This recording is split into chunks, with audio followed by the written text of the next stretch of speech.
Hi friends, आज हम class 10th का हिंदी का VVI ऑब्जेक्टिव क्वेश्चन कराने जा रहा हूँ, जो कि बिहार बोर्ड फाइनल परीक्षा 10th 2026 में 17 फरवरी को आने की संभावना है। जैसे में पहला क्वेश्चन है, निम्नलिखित में सेन साहब की एक बेटी का क्या नाम था। तो बताइए इसमें से कौन है जो सेन साहब की बेटी का नाम है।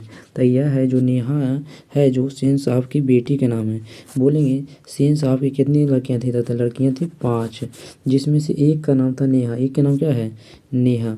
अगला क्वेश्चन है, मैक्स मूलर रचित भाषण भारत से हम क्या सीखे शीर्षक पाठ साहित्य कौन सी विधा है। तो यह है जो भाषण है। यह क्या है?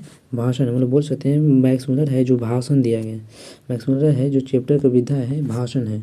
अगला क्वेश्चन है, माँ ने बच्चों को खिलौने खरीदे। यह वाक्य किस कारक के उदाहरण है। तो यह है जो संप्रदान कारक के उदाहरण है। अगला क्वेश्चन है, बाणभट्ट की आत्मकथा उपन्यास के लेखक कौन है। तो यह है जो हजारी प्रसाद द्विवेदी के लिखा गया है, इस चैप्टर लिखा गया है। अगला क्वेश्चन है, हिंदी तथा किसी विविध बोलियां किस लिपि में लिखी जाती है। तो हिंदी है और विविध लिपियां हैं जो देवनागरी लिपि में लिखी जाती है। अगला क्वेश्चन है, गुरु नानक हिंदी की किस भक्तिधारा के एक प्रमुख कवि थे। तो यह थी जो निगुण सक्त भक्तिधारा थे। अगला क्वेश्चन है, कवि घनानंद किस मार्ग को अति शुद्ध मानते हैं। तो कवि घनानंद है जो प्रेम मार्ग को अति शुद्ध मानते हैं। अगला क्वेश्चन है, कृष्ण भट्ट कवि रसखान की छंद में सिद्ध थे। तो मतलब क्या थे। तो यह थे जो सवैया थे। यह क्या थे? सवैया थे। यह थे सवैया। अगला क्वेश्चन है, कुलसुम की देसी घी वाली कचौड़ी के उस्ताद बिस्मिल्लाह खां कहते थे। उसे क्या कहते थे। तो उसे यह कहते थे स्वादहीन कचौड़ी। उसे क्या कहते? स्वादहीन कचौड़ी कहते थे बिस्मिल्लाह खां। अगला क्वेश्चन है, हिंदी कविता में पर्यायवाद का पुत्रपात किसने किया था। मतलब किसने किया था। तो बोल सकते हैं यह क्या था? सच्चिदानंद हीरानंद वास्त आगे किए थे। अगला क्वेश्चन है, समकालीन हिंदी कविता की कवियत्री अनामिका का जन्म कहाँ हुआ था। तो यह हुआ था जो मुजफ्फरपुर बिहार में हुआ था। इनका जन्म कहाँ हुआ था? मुजफ्फरपुर और बिहार में हुआ था। कवियत्री अनामिका के अनुसार सूत्रेष्ट के विकास कथा के आत्मचय क्या था। तो बोल रहा जा रहा है इसमें क्या था। तो यह थे जो ये बोला जा रहा है क्या थे। तो इसका बोलेंगे तो पहले बिफ लता पर उछलते आंसू। अगला क्वेश्चन है, उछलने आंसू। अगला क्वेश्चन, निम्नलिखित में से कौन शीर्षक कविता पर्यावरण मनुष्य और स्वभावता के निवास की आत्म व्यर्थो भवियत कहती है। तो इसे क्या कहते हैं। तो इसे कहते हैं एक वृक्ष की हत्या।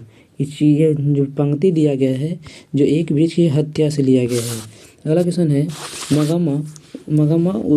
मगमा किसके मन को बस में करने की तीन चार गुण माँ जी को बताती है। तो इसे किसे बताती है। तो यह बताते थे बहू को अपने बस में करने के लिए बताते थे। अगला क्वेश्चन है, सीता अपने दो चार पुर पल्लों की गठी बंधेरे में कहाँ से निकल गई।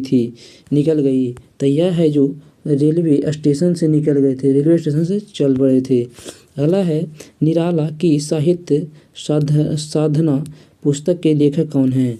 तो यह लेखक है जो मतलब यह बोला जा रहा है यह जो राइटर हैं यह इसका लेखक कौन है। तो इनका लेखक है रामविलास शर्मा। अगला क्वेश्चन, निम्नलिखित में से कौन उड़िया के एक प्रमुख कथाकार है। यह है जो कौन से हैं जो उड़िया के प्रमुख कथाकार हैं। प्रमुख कथाकार मतलब कह सकते हैं कि बहुत ही जाने माने। तो बोल सकते हैं सात कोड़ी होते हैं। जो होते हैं सात कोड़ी। अगला कवि जीवानंद दास यदि यदि अगले जन्म में हंस बसने तो हंस बसेंगे तो वह हंस किसका हो गया। मतलब बोले थे किसका होगा, तो यह होगा किसी किसी किशोरी का। अगला क्वेश्चन है अंतर्राष्ट्रीय स्तर पर महात्मा गांधी के जन्म दिवस को किस रूप में मनाया जाता है। तो यह मनाया जाता है, बोलेंगे यह जो मनाया जाता है अहिंसा दिवस के रूप में मनाया जाता है। क्या मनाया जाता है? अहिंसा दिवस के रूप में मनाया जाता है। अगला क्वेश्चन है अवनियों शीर्षक पाठ के अनुसार एक कविता पंक्ति है कैसी तुम नदी हो, उत्तर हो सकता है। बोला जा रहा है यह कविता जो पंक्ति दिया गया है ये कौन सा पंक्ति है। तो यह है जो जैसी तुम कविता, यह है जो जैसी तुम कविता से लिया गया था। अगला क्वेश्चन है बिरजू महाराज अपना सबसे बड़ा जज किसको मानते थे। तो अपना सबसे बड़ा जज अपनी अम्मा को मानते थे, अपनी अम्मा को मानते थे, सबसे बड़ा जज मानते थे बिरजू महाराज। अगला क्वेश्चन है बढ़ते विश्वास शीर्षक कहानी में लक्ष्मी किसका रूप देखकर सशक्तिकृत हो उठी। मतलब यह किसके देखकर सशक्तिकृत हो गई थी। तो यह देखकर आसमान का देखकर हो गई थी। किसको देखकर हो गई थी? आसमान को देखकर हो गई थी। अगला क्वेश्चन है भक्त कवि गुरु नानक के पद किस भाषा में रचित है। तो यह है जो किस भाषा में रचित है। तो यह है जो पंजाबी मिश्रित ब्रज भाषा में कवि रचित है। अगला क्वेश्चन है 252 की वार्ता के अनुसार कवि रसखान को किसके दृष्टि मार्ग में दीक्षा दी थी मतलब दीक्षा दी। तो यह थे जो किसके बच में मतलब भिक्षा दिए थे। तो यह दिए थे विठ्ठलनाथ में दिए थे। अगला क्वेश्चन है जनतंत्र का जन्म शीर्षक कविता के अनुसार मिट्टी की अबोध मूर्ति कौन है। बोला जा रहा है मतलब कि शीर्षक पाठ है जनतंत्र एक चैप्टर है जिसका शीर्षक का अनुसार बोल रहे हैं मिट्टी के जो अवैध है जो मूर्ति कौन है। तो यह है जो जनता को माना जाते हैं मिट्टी के अबोध मतलब मिट्टी मानते हैं। अगला क्वेश्चन है गुणांकर मूल्य के अनुसार किस नाटक ग्रंथ से पाटलिपुत्र पटना को नगर कहने की जानकारी मिलती है। तो ये किसके कारण होता है। तो यह है जो मिर्च छकटिम मट से लिया गया है। अगला क्वेश्चन है बूढ़ा चौकीदार वृक्ष जब दूर से ही ललकराता कौन जब कभी क्या जवाब देता। मतलब बोलता है कि कभी देखता होगा बूढ़ा को जो चौकीदार है जो मतलब देखता होगा जो पेड़ है उसको चौकीदार मतलब कि एक वृक्ष की मतलब बोला जा रहा है कि एक वृक्ष था उसका चौकीदारी कर रहा था। चौकीदारी में नहीं होता है कि उसको देखभाल करना, तो वही देखभाल कर रहा था। उसमें देखिए बताइए कि कौन सा ललकरा रहा था। तो इसमें जो उसका जो दोस्त था वही क्या कर रहा था, ललकरा रहा था। अगला क्वेश्चन है अक्षर ज्ञान शीर्षक कविता में बेटा अड़ा के ड को क्या समझता है। तो यह ड को क्या समझता है जो बताना है। तो यह समझता है माँ। क्या समझता है? माँ। अगला क्वेश्चन है कन्नड़ साहित्य के प्रतिष्ठित रचनाकार श्रीनिवास का जन्म कहाँ हुआ था। तो यह हुआ था कोलार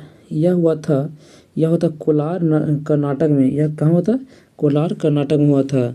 अगला क्वेश्चन है बिरजू महाराज की शिष्य रश्मि वाजपेयी रंग कर्म की किस पत्रिका की संपादक है। तो यह है जो नट रंग के कारण होता है।